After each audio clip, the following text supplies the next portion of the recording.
Good morning. It is an honor to be here in front of you all. I do have a timer on.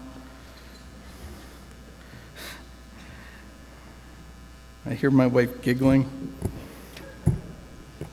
A lot of people. I just want to give a shout out to my friend. 2 years ago, she came in a tornado of life, addiction, abuse, brought 2 young girls, 16 years old, and we got to have them in our community. They've suffered at the hands of addiction, the tornado of addiction, and today, my friend Ava celebrates her 18th birthday.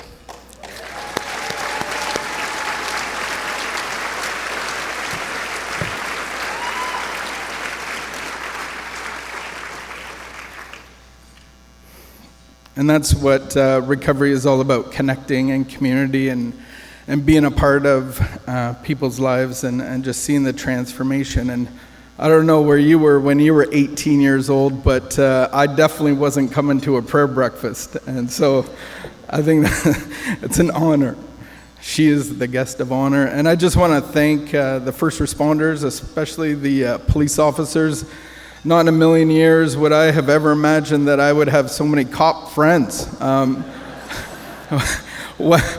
texted me this morning saying, "Hey, bro." I met one earlier last week or so, and we became friends real quick. And there was a situation that happened last week, and I just had to take a time out, and I quick called him. I said, "Hey, what do I do?" And he led me through, and he was a consultant in that moment of stress and tension that I was in because of the people that we get to serve. And thank you, Officer Allen. And I think you're here. Are you here? Yeah, there he is. It's my new friend. Yeah. Yeah, we used to connect all the time. Just this time you're not chasing me, and now I have your phone number. Yeah, that's cool. Yeah, and thank you, Glenn. This is my friend who picked me up probably 19 years ago. And I was coming out of the tornado of my life. And he picked me up, and he had his own little tornado going on. And I sat in his car. I was new, fresh out of a treatment center off the streets of Ottawa. And here's this guy picking me up, and he's got the microphone in his car. I guess we call it Bluetooth now.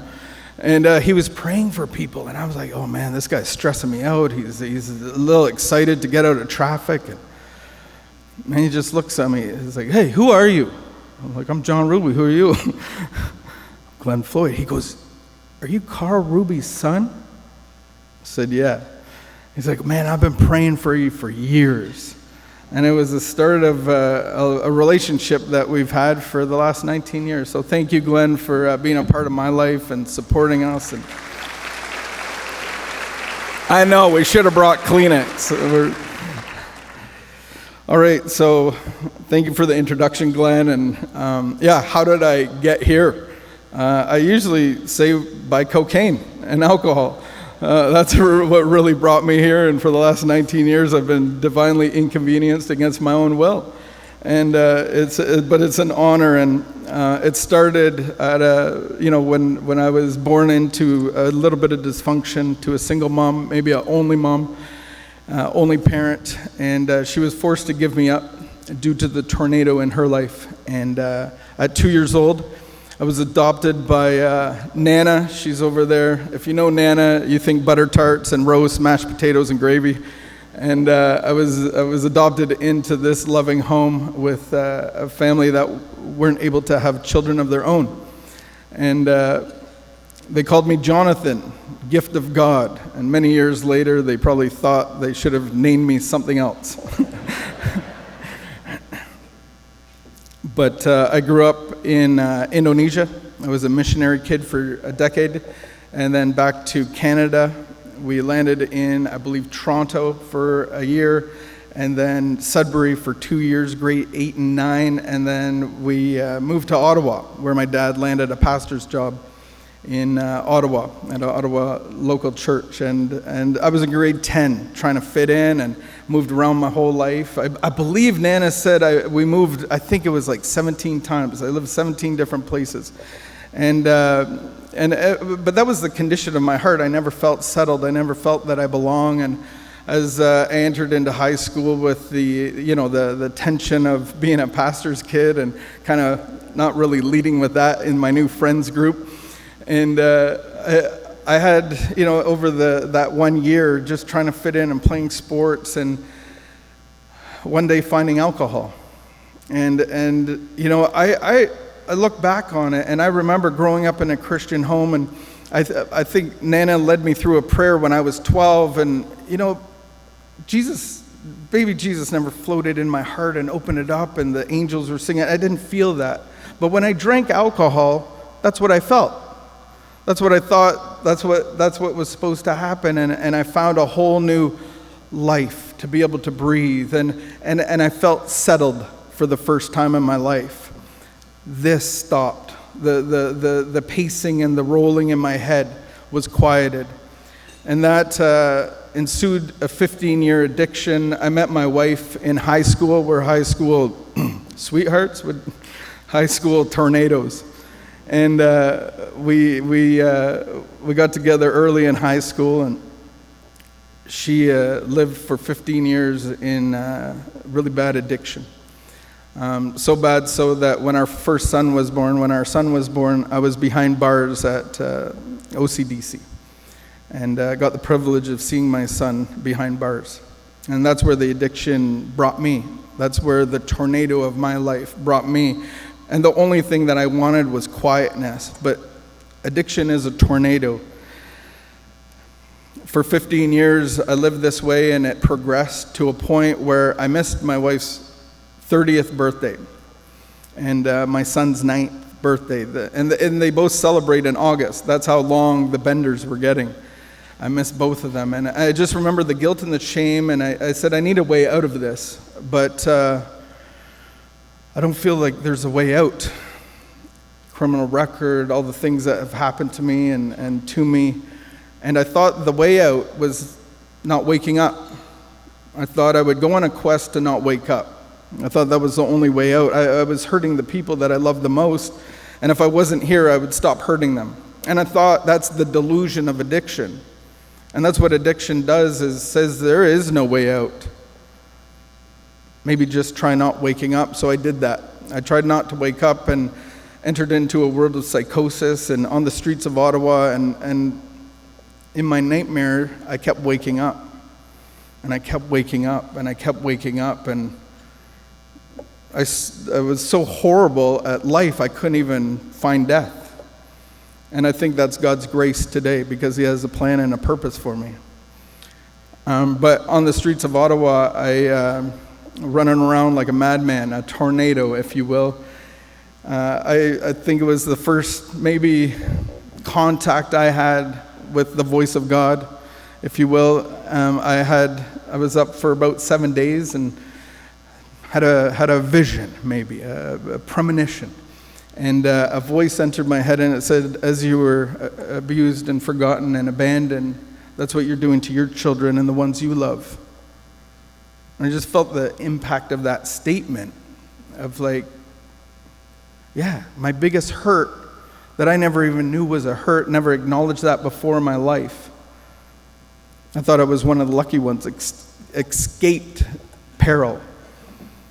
And here I'm faced with this wound that I've had my whole life, and that's what I'm passing on to my kids and the ones I loved. And I saw 4 pictures flash before my eyes.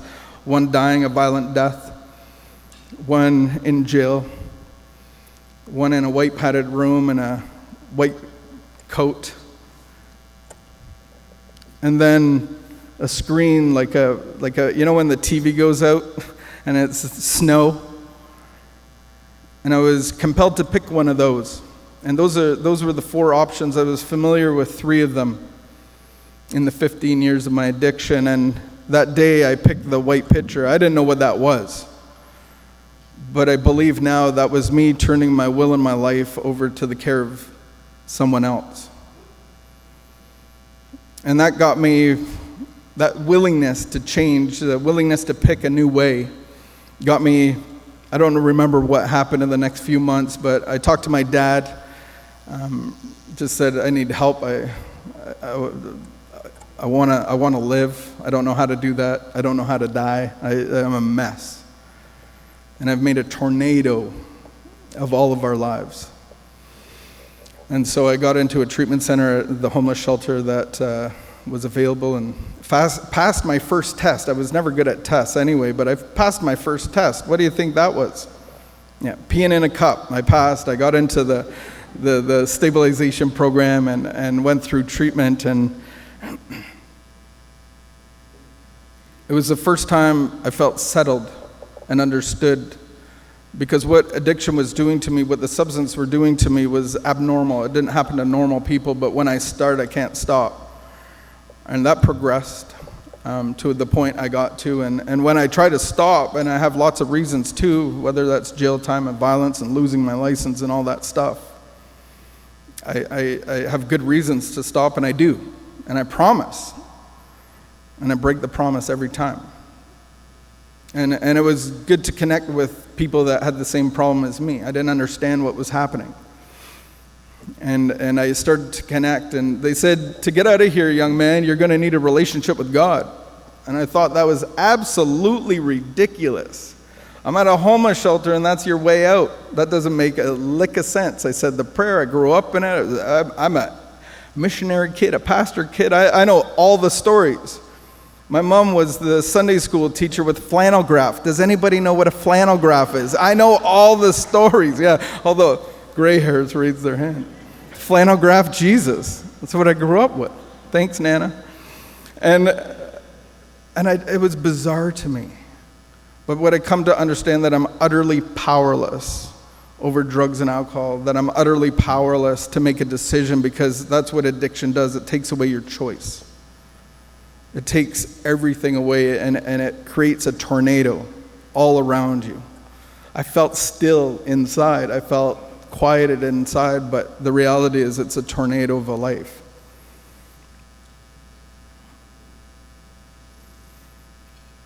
And I was faced with the only way out was a relationship with God. And I knew it all. And the next day I was standing at a bus stop on Rideau Street. And there was a sign, one of those telephone poles, and a question mark, and a guy holding it with all his might. And it said, Jesus. It's okay. Seems like a power greater than myself. I took it off, and it was for the Alpha program. And I signed up. I asked the treatment center, can I go Wednesday night to this Alpha program? They're talking about God, and they said, yeah, sure.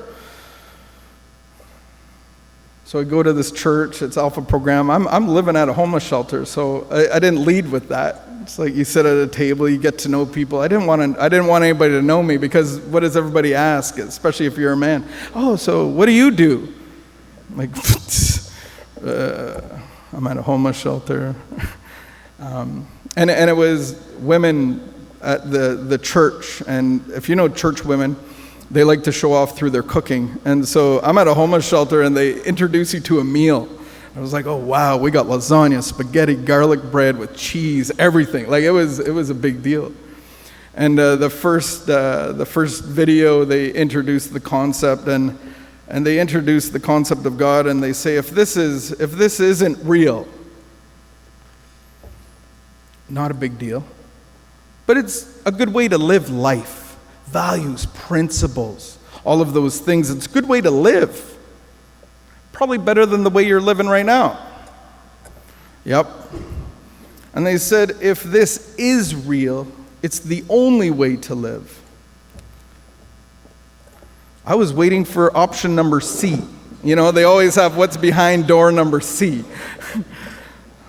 They didn't. That was the option. I was like, oh, I got euchred right there. That was it. Game over. And it is a better way to live, and it is real, and the power of God that I've experienced and that's transformed my heart and stilled the tornado is a beautiful thing, and it put my family back together. And it put my sanity back together. And addiction is a tornado. So who is my neighbor? I get to talk about the neighbor of addiction, which is a tornado. So how do you love a tornado? I'm still recovering from the tornado and picking up the pieces and making amends. And last year, after 14 years and 4 submissions, I gained a Canadian pardon. Yeah.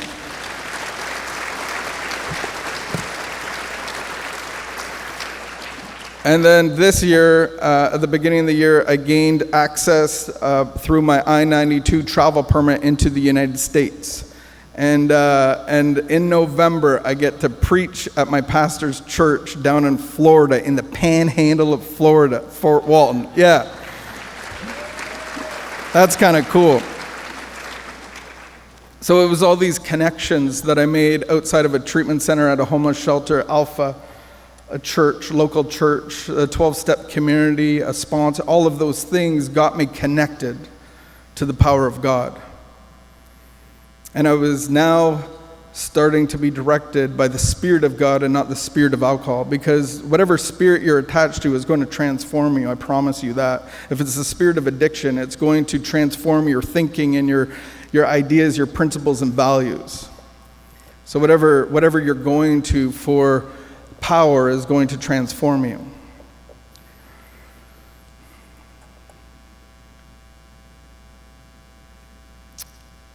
This year, at the beginning of the year, and due to some of our resources and the work that we do, there's a national ministry, Power to Change and Connecting Streams, and they use some of our resources nationally. And so I got invited to Iqaluit, and it's a very interesting place. So I was just a passenger. Thank you, Don, for putting up with me. Bob Castle and Rick, and I just got to go with the team, and it's 5 a.m. And we had our luggage, and we're getting on a plane, and I got chirped a little bit because I was obviously with my wife's luggage. It's rose, pink, or gold. And so I chirped myself a little bit, and in return, he was like, yeah, I guess that was your wife's luggage. And, you know, the conversation, where are you going, and what are you doing? And he said, oh, interesting, my wife is a minister up there, and maybe she would like to talk to you. And she did the next day, and we got to talk to her, and we all cried, and we flew in, but it's the most isolated place that I've ever been. You can't, on a Sunday afternoon after church, you can't go for a drive. You just go around in a circle. There's nowhere to go. As we flew into a little dot, and maybe what you don't know, in the north up there, it's the suicide capital of the world. It's very disconnected. It's a tornado all over the place of addiction and abuse. And so we got talking to this minister, and through that conversation, we got to talk to a young man that is a program director of the North. And so what they do is they go through I think there's 17 settlements of the North, and they kind of put a sign on the door and say, hey, we're coming here, we want all the men to gather. And so we got to hear what he does. And it was very interesting because it was all about connection. And so they start with, you know, the suicide and the addiction and the tornado of their lives. And they bring the men together, and he was telling us this one story. So their first project, they build a sled. And so a sled has many ribs, and it builds together, it connects all together to bear a load. And that's the point. We can't bear this load ourselves. Addiction isolates us and weighs us down and tries to suffocate and take our lives. And so they start their meeting with building a sled. Everybody gets a rib. Every man gets a rib of the sled, and they do their art on it. And they come together as a group of men with a common problem and destruction and tornado in their lives. And they paint these and put them together. And he was just recalling the one story of this one guy was just despondent, not doing anything, and he said, hey, do you want to join us? He said, yeah, maybe. And by the end, he had painted his, and it said, I will see you soon.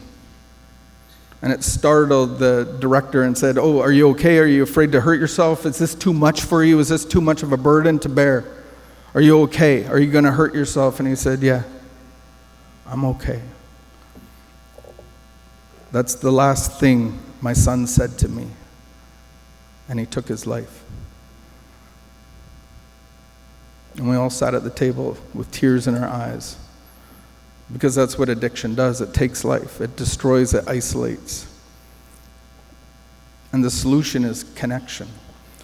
And so they connect by building a sled to bear each other's loads. And it's a beautiful thing to just be a part of that.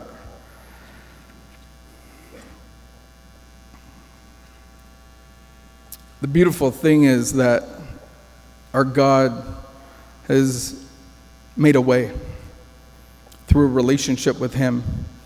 And God says he is love.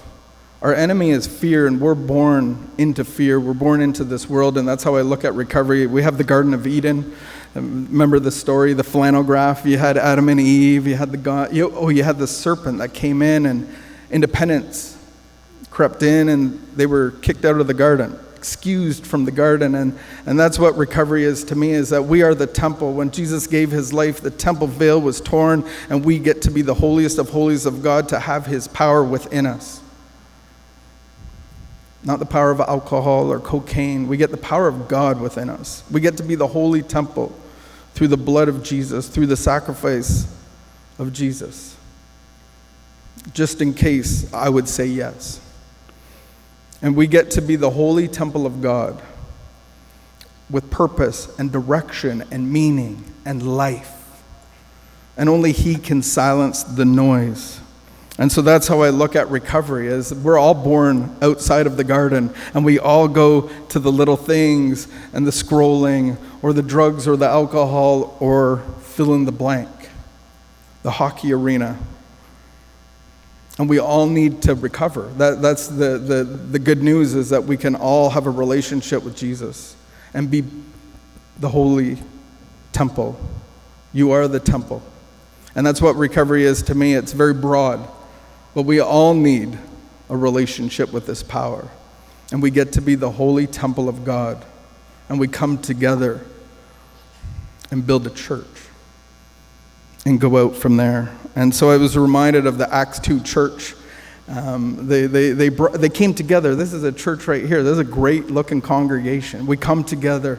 And what did they do? They sold all that they had for those in need. And there's a lot of need. And there's a lot of opportunity. We need beds for detox. We have a street team that goes out under SOS, and they could fill up a detox 10 times over by making a connection on the street and inviting the invitation, hey, do you want a new way of living? I encourage you to, if you have a tornado around you, because that's what our neighbor of addiction is, do not enable it. Do not get enmeshed in it. Do not condone with it. Do not be codependent with it, because it's going to try to suck you in. But how do you love it? Just connect. Connect in a way of love, of tolerance. Connect with the man on the street. Stop asking me if you should give him a loonie. Give him a loonie. Who cares? It's a loonie or a quarter or a toonie. Stop trying, just connect. We need help. Help those that are working in the field, in the ministry. We need beds for detox. We need resources. We need clothing to go out onto the street, because we get to connect right where people are. Meet them where they're at and invite them into the narrative. And I'll close with this. Matthew 9:35.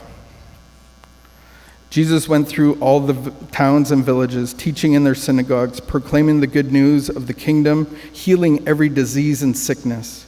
When he saw the crowds, he had compassion on them, because they were harassed and helpless, like a shepherd without a sheep. And that's your call. See the tornado, see the helplessness, see the harassment of the enemy, and have compassion. Have compassion. Make space. in your heart for tornadoes. Maybe not in your house, but in your heart. I believe that I'm here for a reason. It's because my mom and my dad and a whole church, including Glenn, prayed for me. Pray for those that are tornadoes. Jesus said, "The harvest is plenty, but the workers are few. Ask the Lord of the harvest, therefore, to send out workers into his harvest fields." I gave everybody a little card. It's a free coffee. I want to buy you a free coffee or a kombucha, and if you stop by, we're there from 10 till 3 every day, and if you just want to have a conversation, or you want to reach out because your son or your daughter is a tornado, or a cousin or a family member, or even you, I want to connect, and that's our solution, is connecting, and ultimately connecting you to the power of God.